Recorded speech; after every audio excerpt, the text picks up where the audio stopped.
बार फिर से हमारे तमाम मेहमानों से आपकी करवा दें मुलाकात। हमारे साथ हैं पंडित शैलेंद्र पांडे, हमारे साथ हैं प्रतीक भट्ट, हमारे साथ हैं सचिन शिरोमणि और साथ ही करिश्मा कौशिक भी हमारे साथ जुड़ी हुई हैं। एक बार फिर से आप सभी का बहुत बहुत स्वागत।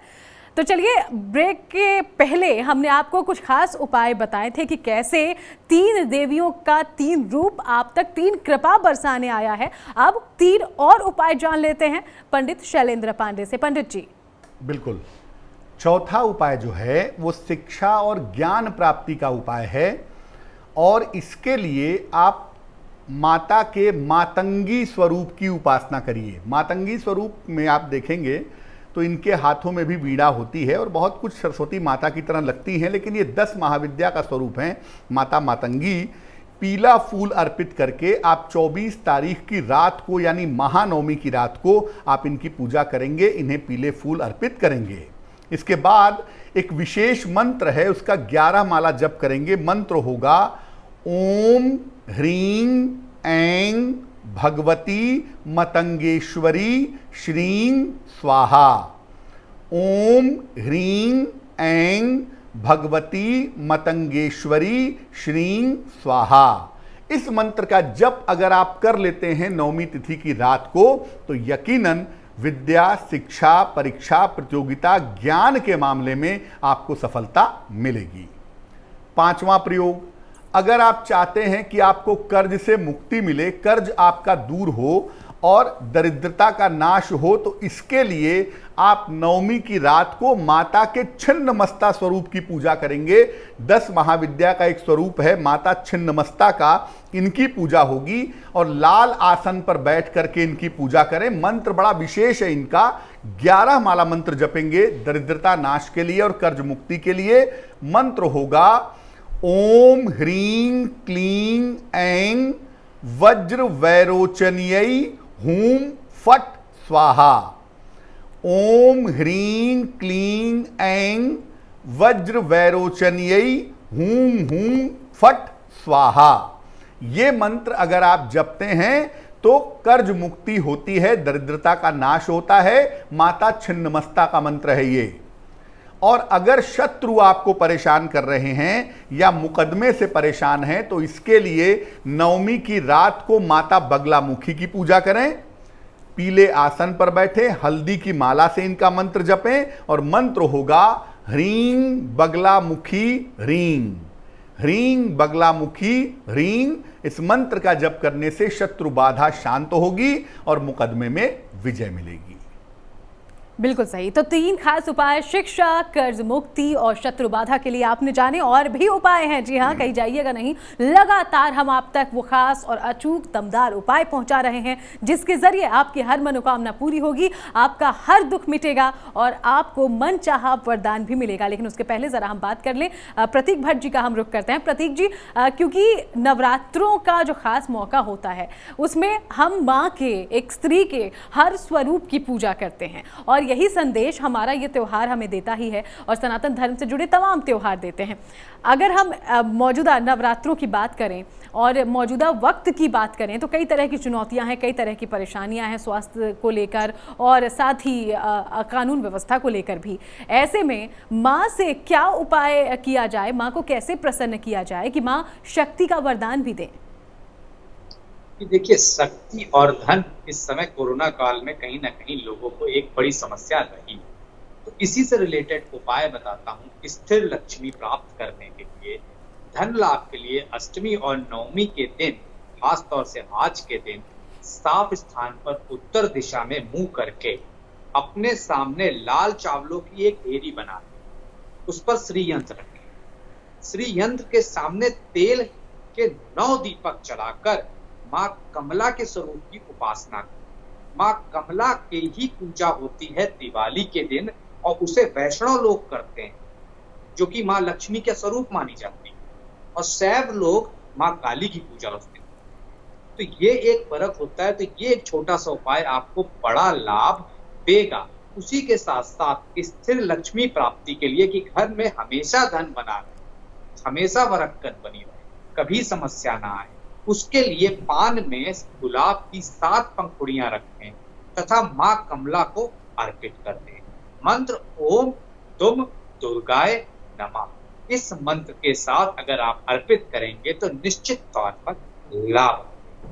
अब अगली चीज आपने पूछी भाई शक्ति और कहीं ना कहीं रोग जो कि इस समय की प्रॉब्लम बनी हुई है, इससे मुक्ति पाने के लिए खास तौर से पान का एक साबुत पत्ता लें, उसमें लौंग और इलायची रखकर उसका बीड़ा बनाते हैं। आज ये करना है 5 बजे से 8 बजे के बीच। आज किसी भी हनुमान मंदिर में जाकर इसे अर्पित कर दें और खास तौर से उसके बाद दुर्गा सप्तशती के 13वें अध्याय का पाठ करें। निश्चित तौर पर शक्ति बढ़ेगी, रोगों से मुक्ति मिलेगी और खास तौर से शत्रु भी कहीं ना कहीं धराशायी होंगे। ये छोटे से उपाय निश्चित तौर पर बड़े लाभ लेके आएंगे। बिल्कुल, इसीलिए तो कहा जाता है कि माँ हर तरह का दुख दूर करती है, माँ हर तरह की पीड़ा को दूर करती हैं। तो सचिन जी जरा आपसे भी जान लें, चूंकि हम कई तरह के उपायों की बात कर रहे हैं, तो आप कौन सा अचूक नुस्खा आप देना चाहेंगे? बिल्कुल, देखिए तेज के जितने भी प्यारे दर्शक हैं, हमारे बंधु हैं, सखा हैं, हमारी माताएं बहनें जो तेज के माध्यम से हमें इस समय सुन रही हैं, देख रही हैं, वो अपने पारिवारिक कलह कलेश को खत्म करने के लिए, उत्तम स्वास्थ्य के वरदान के लिए, धन की प्राप्ति के लिए देवी कमला की पूजा अर्चना जरूर करें। और ऐसा करने से उनके घर में धन की बरकत होगी, पारिवारिक कष्ट कलेश दूर होंगे और बीमारियां जो हैं वो घर से हमेशा हमेशा के लिए निकल जाएंगी। आप ऐसा करें कि कम से कम 11 जो है गुलाब के फूल लें संख्या में और देवी लक्ष्मी को, देवी कमला के श्री स्वरूप को आप ये अर्पित करें। ओम श्रीं ह्रीं श्रीं कमले कमलालय प्रसीद प्रसीद श्रीं ह्रीं श्रीं ओम महालक्ष्मी नमः। जी दोबारा से मंत्र बता देता हूं। ओम श्रीं ह्रीं श्रीं कमले कमलालय प्रसीद प्रसीद श्रीं ह्रीं श्रीं ओम महालक्ष्मी नमः। यदि आपको ये मंत्र बहुत बड़ा लगता है, जपने में आपको थोड़ी परेशानी हो, तो ऐसे में आप ओम ह्रीं श्रीं महालक्ष्मी नमः, ओम ह्रीं श्रीं महालक्ष्मी नमः स्फटिक की माला से, लाल चंदन की माला से या फिर कमलगट्टे की माला मिल जाए तो सर्वोत्तम होगा। 3 माला आप इस मंत्र का जाप करें।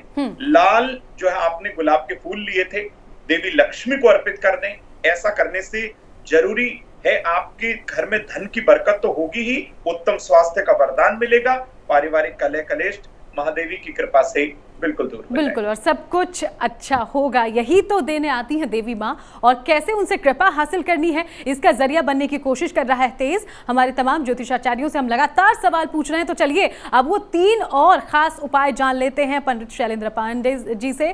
7वां प्रयोग, 8वां प्रयोग और 9वां प्रयोग, जहां आप उच्च पद पाने की, चमत्कारी शक्तियां पाने की या माँ की कृपा पाने की इच्छा रखते हैं तो वो पूरी होगी। पंडित जी, अगर आप चाहते हैं कि आपको उच्च पद प्रतिष्ठा की प्राप्ति हो, आप करियर में एकदम से राइज कर जाएं या जिस भी क्षेत्र में हो वहां पर उच्च स्थान पर पहुंचे, मजबूत स्थिति में पहुंचे, तो इसके लिए महानवमी की रात को 10 महाविद्या का एक स्वरूप है माता भुवनेश्वरी।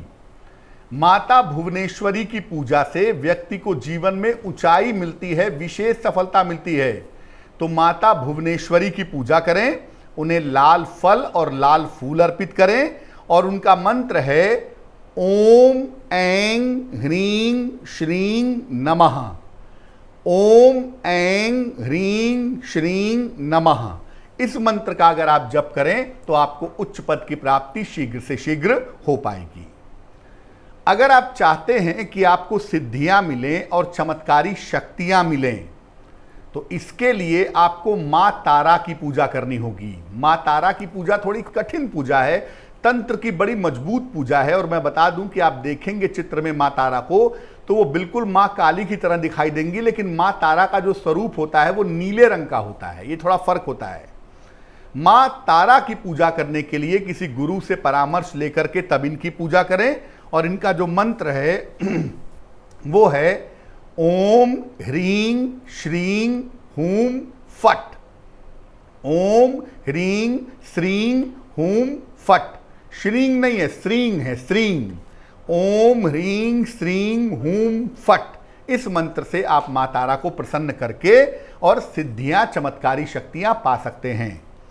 और अगर आप हर तरह की बाधा का नाश करना चाहते हैं कि माँ की कृपा आपके ऊपर वैसे भी बनी रहे, चाहे नवरात्रि हो चाहे नवरात्रि ना हो, तो ऐसी दशा में जो माँ दुर्गा महिषासुर का वध कर रही हैं, महिषासुर मर्दिनी माँ दुर्गा हैं, एक ऐसा चित्र, एक ऐसी मूर्ति जिसमें वो महिषासुर का वध कर रही हैं, ऐसी माँ दुर्गा के चित्र को स्थापित करके उनकी पूजा करें। उन्हें 9 कमल के फूल या 9 लाल फूल अर्पित करें और इसके बाद सप्तशती के 13वें अध्याय का पाठ करें।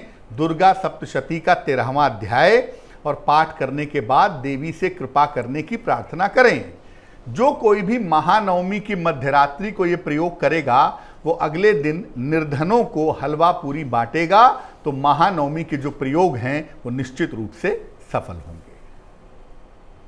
बिल्कुल सही, इसलिए तो कहा जाता है कि माँ को अगर आपको खुश करना है तो किसी ज़रूरतमंद की आप मदद कीजिए, और यही संदेश देने ये त्यौहार आते भी हैं जहाँ आपको एकता, भाईचारे और अच्छाई से जोड़ने की कोशिश की जाती है। चलिए, अब समय की थोड़ी कमी है तो तमाम हमारे मेहमानों से 1-2 लाइनों में जानना चाहेंगे इस खास त्यौहार के मौके पर वो क्या संदेश लोगों तक पहुँचाना चाहते हैं। करिश्मा जी, आपसे शुरुआत।